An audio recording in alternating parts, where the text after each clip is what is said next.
अनन्तधर्मणस्तत्त्वं पश्यन्ति प्रत्यगात्मनः अनेकान्तमयी मूर्तिर्नित्यमेव प्रकाशताम्।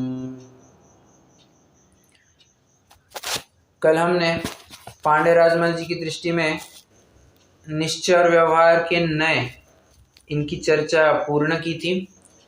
तीसरे और चौथे नए के बारे में कल हमने विशेष चर्चा की थी, जहाँ पर मतलब उनकी दृष्टि में तीसरा नए तो ये है अर्थ विकल्पात्मक ज्ञान प्रमाण है, और चौथे नए का विषय बताया था आत्मा का ज्ञान। ठीक है, उसमें हमने एक बात देखी थी कि अर्थ विकल्पात्मक ज्ञान प्रमाण है, मतलब ज्ञेयाकार को यहाँ पर विषय बनाया गया है। ठीक है, तो ज्ञेयाकार के बारे में कल मैंने क्या बताया था?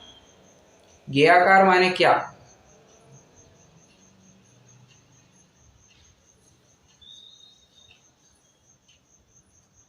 मेरी आवाज पहुंच रही है?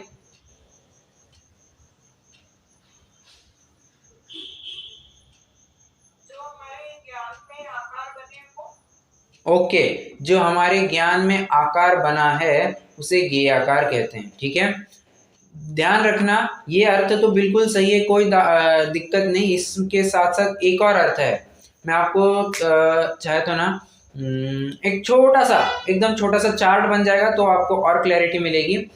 आप लिखिए ज्ञेयाकार और बाजू में लिखिए ज्ञानाकार। ठीक है, ज्ञानाकार के लिए थोड़ी छोटी स्पेस रखी तो भी चलेगा। ज्ञेयाकार में क्या है, आपको दो ब्रांचेस करने हैं, एक तो ज्ञेय का आकार एक, और दूसरा ज्ञेय जैसा आकार, वो उसे भी ज्ञेयाकार कहते हैं। और ज्ञानाकार मतलब ज्ञान मात्र, ज्ञान का अपना आकार या ज्ञान स्वयं, उसे ज्ञानाकार कहते हैं। ठीक है, ज्ञान का जानपना कुछ भी कह सकते हैं। तो जहां पर ज्ञान मात्र की बात आती है वो ज्ञानाकार के दायरे में चला जाता है। अब ज्ञेयाकार के मैंने आपको दो हिस्से करवाए, एक ज्ञेय का आकार और दूसरा ज्ञेय जैसा आकार। तो ज्ञेय का आकार मतलब वो वस्तु जो है, वो वस्तु स्वयं वो ज्ञेयाकार है एक। दो, वो वस्तु का जो प्रतिबिंब या वस्तु, वो जो ज्ञेय है, वो ज्ञेय हमारे ज्ञान में झलका, तो वो जो झलका है उस झलकने को भी कहेंगे ज्ञेय आकार। ठीक है, वो माना कि वो ज्ञेय नहीं है, परंतु ज्ञेय जैसा आकार ही हमारे ज्ञान में प्रतिबिंबित हुआ है। कितने जनों को छोटा सा माइन्यूट डिफरेंस समझ में आया? ओके, तो मुझे बस यही थोड़ा शेयर करना था। आज अपन मतलब वैसे अपना 8 नियम का प्रकरण तो पूरा हो चुका है।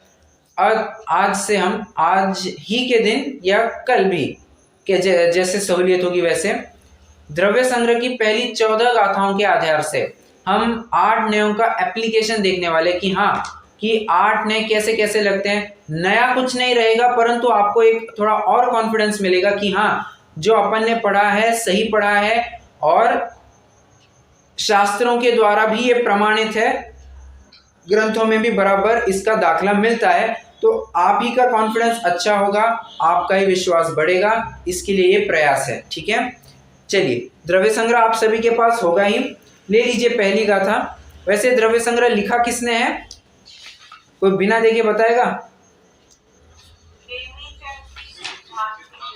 हाँ, नेमिचंद सिद्धांती देव। ये कंफ्यूज मत होना, नेमिचंद सिद्धांत चक्रवर्ती ये अलग आचार्य और नेमिचंद सिद्धांती देव ये अलग आचार्य।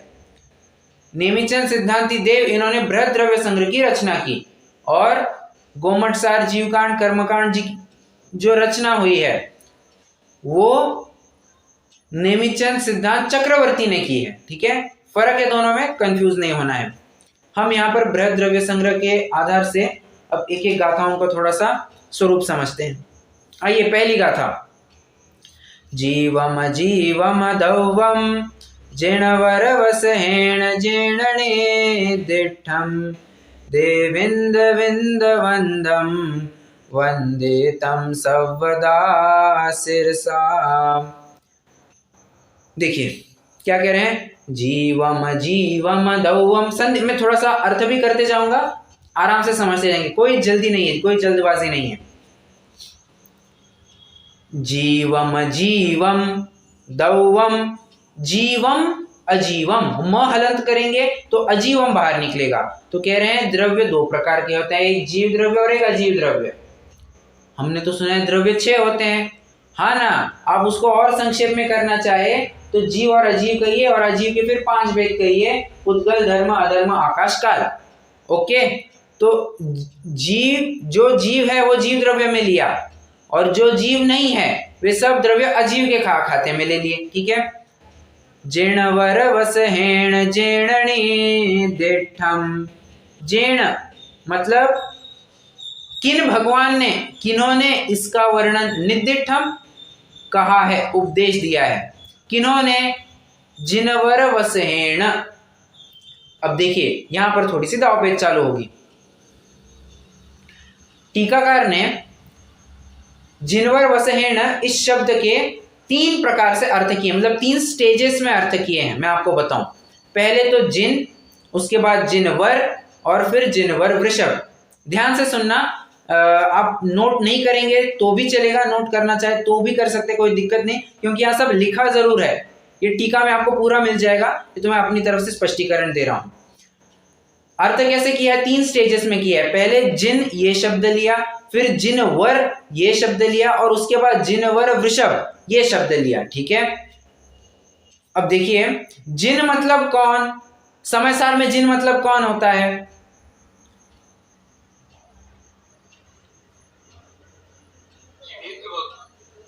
ओहो,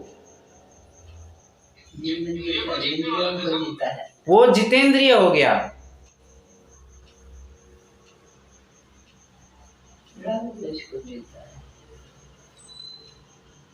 अच्छा, समय सार की छोड़िए, चलिए समय सार की अभी छोड़ दें, समय सार में नहीं जाते हैं।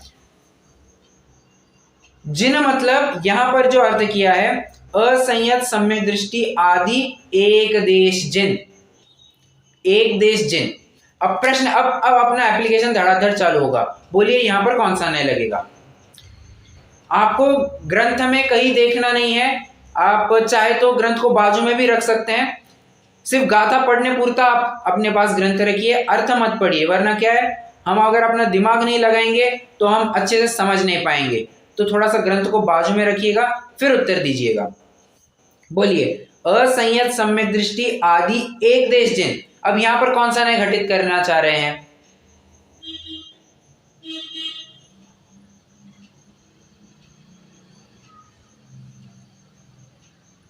अरे बहुत सिंपल है, पांचवा नाम, पांचवा आएगा क्या।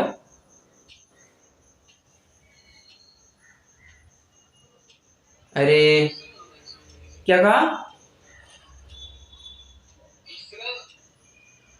अरे नहीं, जो कुछ भी है आप कॉन्फिडेंस से बोलिए, तीसरा होना चाहिए ऐसा नहीं, कॉन्फिडेंस से बोलिए तीसरा ही है।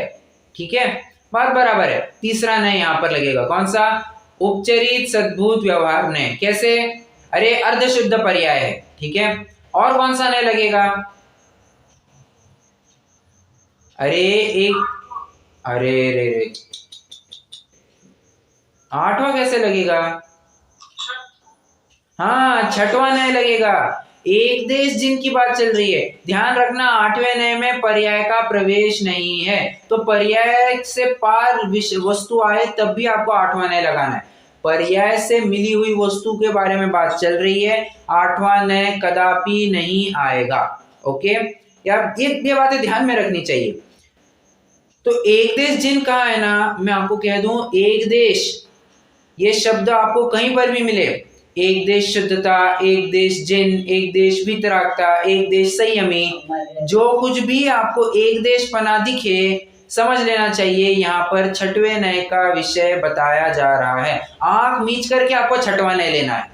क्यों, अरे 6वें नय का नाम ही क्या है, एक देश शुद्ध निश्चय नय। आ गई बात, एक देश जिन कहा, एक देश शुद्ध निश्चय नय की बात है, ये 6वें नय की बात है। ठीक है, ओके। अब कह रहे हैं इन एक देश जिनमें जो वर अर्थात श्रेष्ठ है ऐसे गणधर आदि। अब बोलिए यहां पर कौन सा नय लगेगा?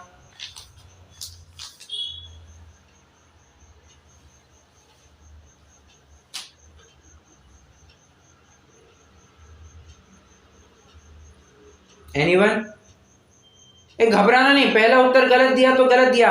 यहाँ पर मैं किसी की गलतियां निकालने के लिए तो मतलब गलतियां सुधारने के लिए जरूर हूं, परंतु गलतियों से आप रुक मत जाना, आप तो धड़ाधड़ उत्तर दीजिए। गलत तो गलत, आप 1000 दफा भी गलत कहेंगे मुझे कोई आपत्ति नहीं, बट आपने समझना जरूरी है।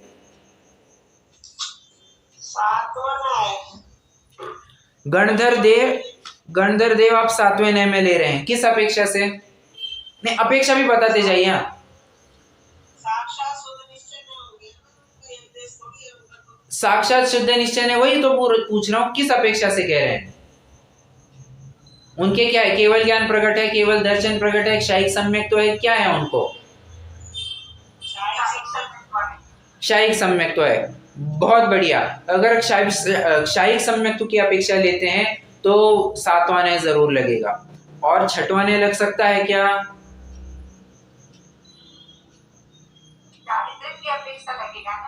बिल्कुल लग जाएगा। एक, अरे क्या गणधर एक देश जिन नहीं है? क्या गणधर अभी भी साधक अवस्था में नहीं है? प्रश्न है मेरा। साधक अवस्था में, बस बात खत्म। साधक अवस्था में है ऐसा कहा तो 6वां नय आप नीच के लगेगा। 6वें नय के साथ साथ और कौन सा नय लगेगा?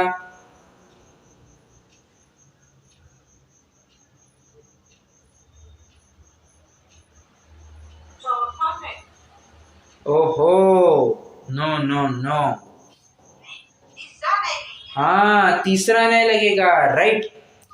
एक बात ध्यान रखना, 6वां नय कहा है तो इनडायरेक्टली आपको तीसरा नय भी लगाना है। सिमिलरली अगर 5वां नय लग रहा है तो इनडायरेक्टली आपको तीसरा नय भी लगाना है।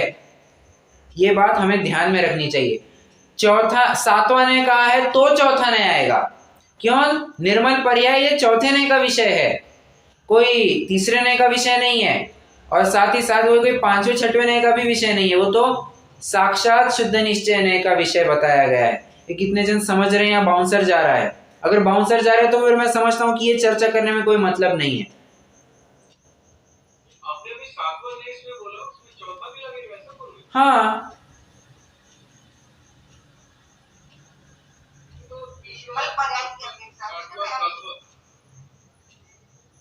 क्या कहा? निर्मल पर्याय की अपेक्षा लेंगे ना, 7वां और चौथा। हाँ, नहीं डॉक्टर साहब आप कुछ कह रहे थे।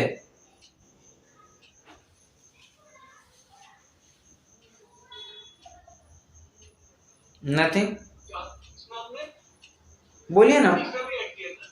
अरे मैं तीसरा कैसे ऐड किया वो अपेक्षा भी समझना।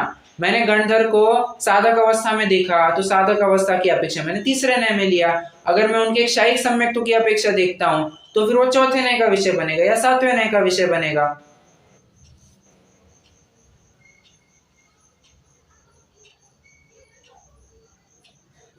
नहीं समझ में आ रहा है? नहीं ठीक है, मतलब दम नहीं दिख रहा है। लॉजिक भी नहीं है ना। हाँ, राइट राइट राइट। शशि जी आपको समझ में आ रहा है क्या? ओके ओके, ठीक है। तो गणधर तक तो बात आ गई। तो जिन क्या, जिन का अर्थ किया, जिनवर का अर्थ किया। अब देखिए, जिनवर वृषभ, ऋषभ मतलब होता है प्रधान, वृषभ मतलब क्या होता है? प्रधान। तो जिनवर वृषभ ऐसा अर्थ करके यहाँ पर तीर्थंकर की बात की गई है, ठीक है। अब तीर्थंकर में भी यहां कौन सा नय लगेगा? अब बोलिए। जिनवर वृषभ, जिनवर वृषभ मतलब तीर्थंकर। तो तीर्थंकर में हम कैसे नय लगाएंगे? बहुत बढ़िया, 7वां नय लग जाएगा। कैसे? आप अपेक्षा भी बताइए। नहीं, अरहंत है ठीक है, पर थोड़ा सा एक्सप्लेन कीजिए। आपकी बात बिल्कुल सही है। थोड़ा और इलेबोरेट कीजिए ना, निर्मल पर्याय मात्र कहने से थोड़ा काम चलेगा।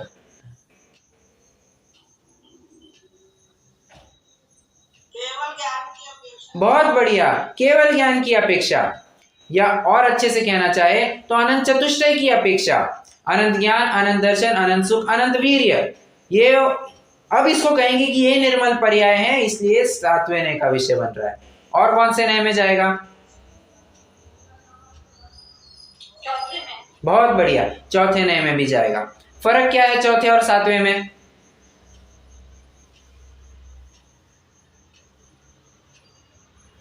चौथे के अंदर जो दो भेदकारी बचते उसको अपेट करके बताते हैं।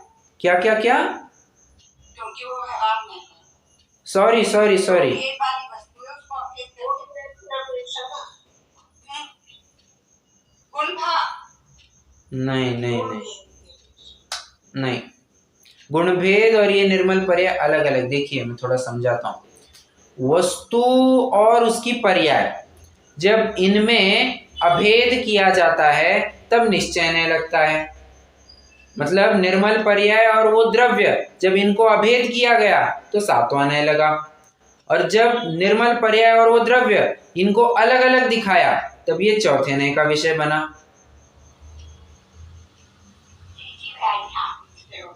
गुणभेद बीच में मत घुसा देना, यहाँ पर गुणभेद ये अलग टॉपिक है।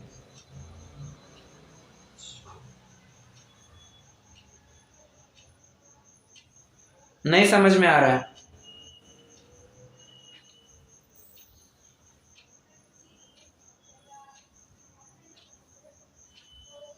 हेलो,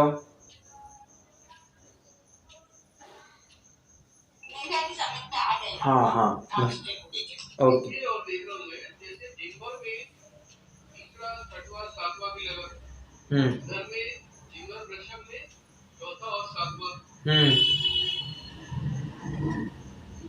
क्या शो कर रहा मुझे ये,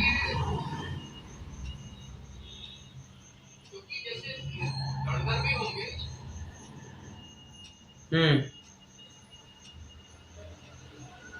बोलिए ना।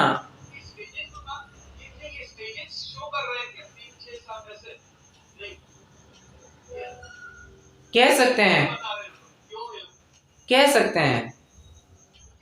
पहले तो आप जो बोल रहे हैं ना, एक दिन जब फिर साक्षात शुद्ध निश्चय नहीं होगा। हाँ ऐसे तो शुद्ध मतलब जी, और फिर साक्षात शुद्ध ने फिर परम शुद्ध निश्चय। हाँ वैसा कहिए, वैसा भी कह सकते हैं। यहाँ पर स्टेजेस दिखाने के बहाने में नयों को भी दिखाना चाह रहे हैं, आप ऐसा कह सकते हैं, कोई दिक्कत नहीं। राइट, ठीक है। जैसा अभी परम शुद्ध निश्चय देंगे, उस प्रोसेस आएगा तो ये सारे नए डालेंगे क्या? स्टार्टिंग वहां से होगी, लेकिन आप जिस अवस्था में देख रहे हैं उसको वो वाला डालना चाहिए था, ये क्या है? वैसे तीर्थंकर को अपन अभी देख रहे हैं तो आप परम शुद्ध निश्चय से देख रहे हैं। कैसे? तीर्थंकर को अपन परम शुद्ध निश्चय से देख ही नहीं सकते हैं।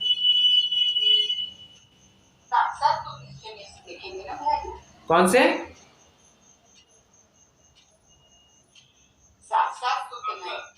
हाँ, साक्षात शुद्ध निश्चय, राइट। मतलब अर्यंत वाले स्टेज में देख। हाँ बराबर बराबर, राइट, करेक्ट, ठीक है। अब देखिए, ये तीर्थंकर अवस्था को मैं थोड़ा और एक्सप्लेन कर सकता हूँ, मतलब और खुलासा कर सकता हूँ। ये अगर आपको इंटरेस्ट आ रहा है तो मैं खुलासा करूंगा, नहीं तो मैं थोड़ा फटाफट लेकर के खत्म कर दूंगा, क्योंकि क्या है, थोड़ा सा कंफ्यूजन लग रहा है सभी में। कंफ्यूजन नहीं है ना, तो ही मैं आगे बढ़ूं।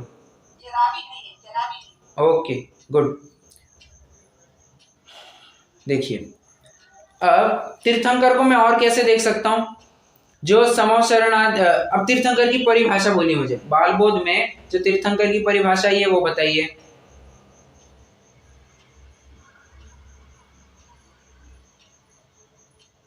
जो धर्म तीर्थ के प्रवर्तक हो, समशरणादि विभूतियों से युक्त हो, तथा जिनके तीर्थंकर नामक महापुण्य का उदय होता है, उन्हें तीर्थंकर कहते हैं। ठीक है, अब इस परिभाषा में एक एक नए घटित कीजिए जो समोशरणादि विभूतियों से युक्त हो। मतलब क्या, कौन सा नय लगेगा? उपचरित असद्भुत व्यवहार नय, फैंटास्टिक, पहला नय लगेगा। तीर्थंकर नामक नाम कर्म का उदय है। अब बोलिए। हाँ, संयोगों के साथ संबंध स्थापित किया है, राइट। और तीर्थंकर नामक नाम कर्म का उदय है, बोलिए।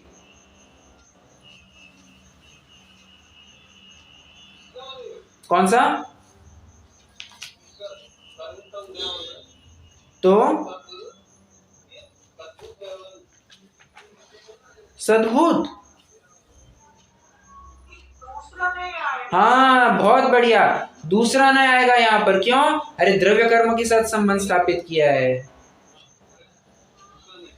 ठीक है।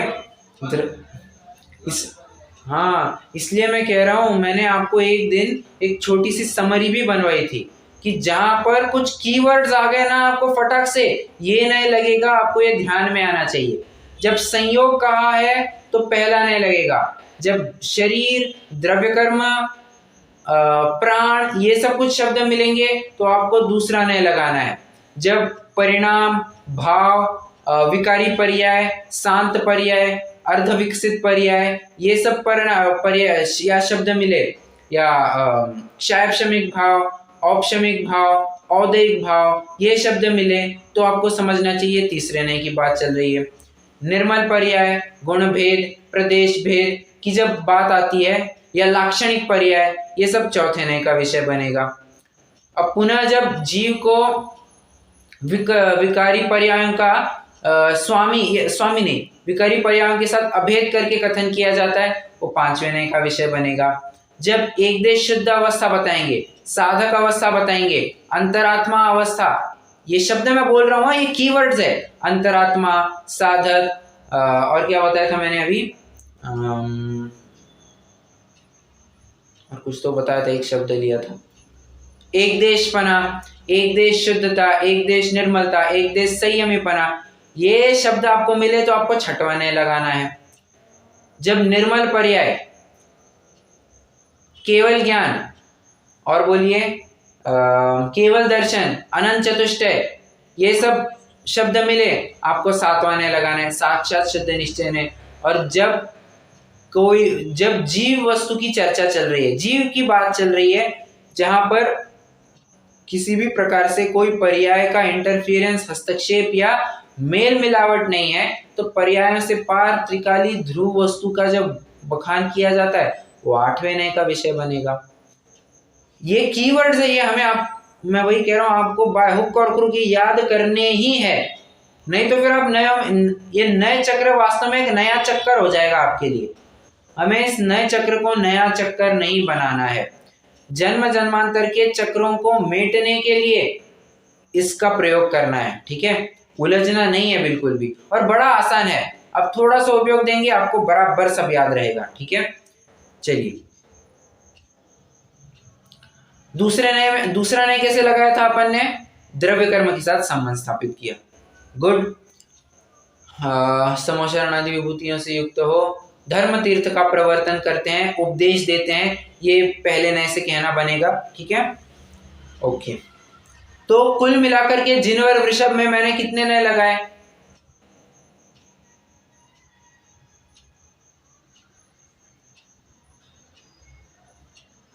बोलिए।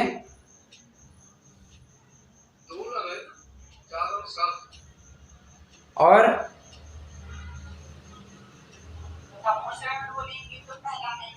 बराबर उपदेश और वो देते हैं तो उसमें भी पहला नहीं लगेगा। हाँ, चतुष्टय में वो लेते हैं तो सातवां नहीं लगेगा। हाँ, द्रव्य कर्म लिया तो दूसरा लग जाएगा। करेक्ट, दूसरा नय लग जाएगा। अब मैं थोड़ा सा ना इलेबोरेट करता हूँ, और कंफ्यूज नहीं होना, बट समझना। तीसरा और पांचवा नय भी लगेगा। कैसे? उनके असिद्धत्व नामक औदयिक भाव वर्तमान में पाया जा रहा है। लेट आई रिपीट, तीर्थंकरों के भी अरहंत अवस्था में रहते हुए असिद्धत्व नामक औदयिक भाव पाया जाता है, योग पाया जाता है। तो हो गया ना, ये क्या कहते हैं, औदयिक, तीसरा नय लगेगा और 5वां नय भी लगेगा। ठीक है, तो इस प्रकार से देखा जाए तो 1 2 3 4 5 7, 6वां नय नहीं लगेगा। क्यों? एक देश पर अब इनके कुछ रहा ही नहीं है, तो 6वां नय तो बिल्कुल भी नहीं लगेगा। 1 से लेकर 5 और 7, ये इस प्रकार से 6 नय घटित होंगे। ओके, हाँ, अब भी जाकर के एक लाइन पूरी हुई है। अब विचार करना इसमें कितना खोलने जैसा है। देविंद विंद वंदम वंदे तम सर्वदा सिरसा। देखिए, अब यहां पर नमस्कार, उनको मैं नमस्कार करता हूं। ठीक है, किनको नमस्कार करता हूं? जिनवर वृषभ। अब एक छोटा सा वैसे ही प्रश्न है मुझे, जिनको मतलब यहां पर जो एक देश जिनकी बात आई है, उन्हें नमस्कार करना मतलब क्या? यहां पर तो इन्होंने असंयत सम्यक दृष्टि को लिया है, उनको नमस्कार करना मतलब क्या?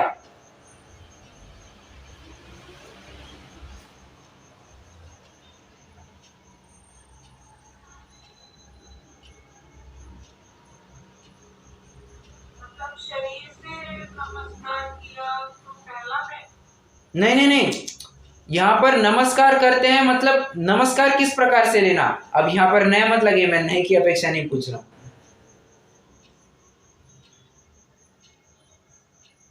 यहाँ पर नमस्कार मतलब क्या कहा?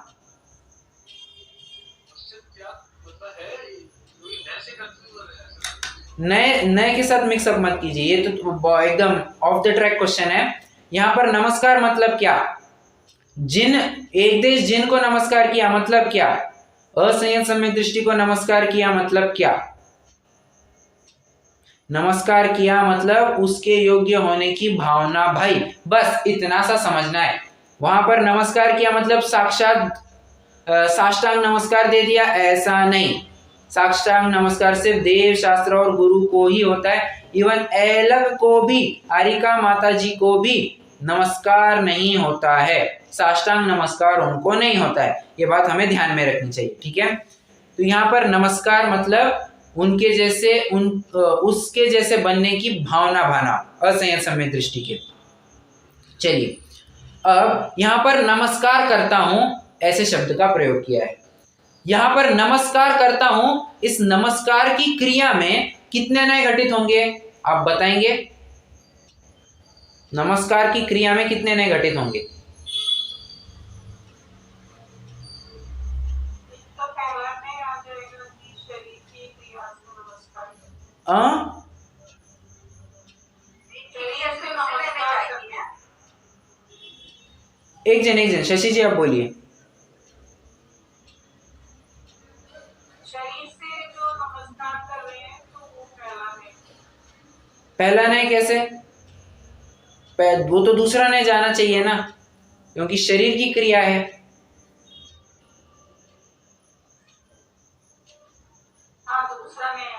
हाँ, पहला नय देखिए, पहला नय कहा तो शरीर को छोड़कर के सभी संयोग, दूसरा नय आया तो शरीर। ओके, तो शरीर की क्रिया को देख करके कहा ये नमस्कार करने की क्रिया दूसरे नय का विषय है। क्या ये 6वें नय का विषय बनेगी? हाँ, बन सकती है। यहां पर इन्होंने स्पष्टीकरण किया है, टीका में ऐसा स्पष्टीकरण दिया है कि मैं फिलहाल कहां पर हूं? मैं अभी 6वें 7वें गुण स्थान में झूल रहा हूं, मतलब अंतरात्मा अवस्था में हूं। तो मेरे अंतरात्मा पने को देख करके आप मुझे 6वें नय का विषय बना सकते हैं। ठीक है, एक देश शुद्ध निश्चय नय आप कह सकते हैं।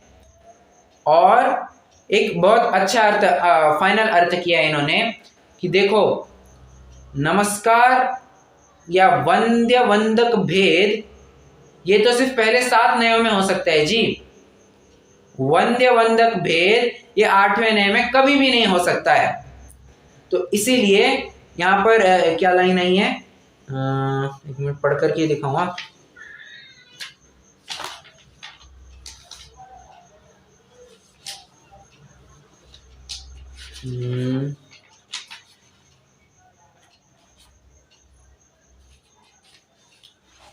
फिर कहाँ गया, अभी पढ़ा था मैंने।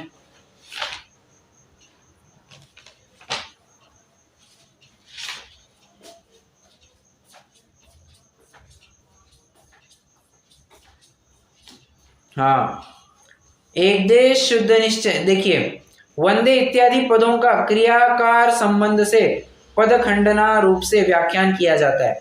वंदे एक देश शुद्ध निश्चय ने से स्व शुद्धात्मा आराधना लक्षण, निज शुद्धात्मा की आराधना जिसका लक्षण ऐसे स्वरूप ऐसे भाव स्तवन द्वारा तथा असद्भुत व्यवहार ने से उसके प्रतिपादक वचन रूप द्रव्य स्तवन द्वारा नमस्कार करता है। परम शुद्ध निश्चय ने से तो वंद्य वंदक भाव नहीं है। आगे बात, वंद्य वंदक तुम हो पूज्य पुजारी, मैं यह भेद करूंगा स्वाहा। आगे बात, वहां पर भी क्या है, मैं वंद्य वंदक भेद मिटाना चाहता हूं। आप भगवान हो, मैं भक्त हूं, आप मालिक हो, मैं दास हूं, ये ऐसी ऊंची भावना मैं नहीं भाने आया हूं। मैं तो आप सरीका ही यहाँ पर बन, तुम जैसा बनने के कारण शरण तुम्हारी आया। ये दास बनने के लिए नहीं आया हूं या दास बन करके नहीं आया हूं, मेरा आपको देख करके मैं स्वयं का दासत्व छुड़ाने के लिए आया हूं। ठीक है, यहां पर एक बहुत अच्छी बात कही है, परम शुद्ध निश्चय ने से तो वंद्य वंदक भाव नहीं है। डन हो, एक गाथा ने अपना अच्छे से टेस्टिंग कर ली। चलिए कोई बात नहीं।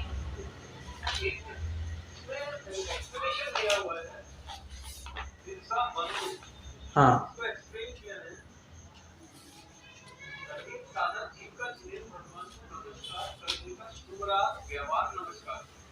हाँ बराबर। आप भी कुछ ऐसा बोलो, लेकिन मैं I am still not getting व्यवहार में नमस्कार को क्या बोलेंगे, क्योंकि वो भाव, परिणाम, पर्याय, क्रिया ये सब 7वें नय तक या 6वें नय तक ही संभव है। 8वें नय में कोई क्रिया, कोई भाव, कोई परिणाम, कोई अध्यवसाय कुछ संभव नहीं है। वहां तो सिर्फ मैं ही मैं हूं।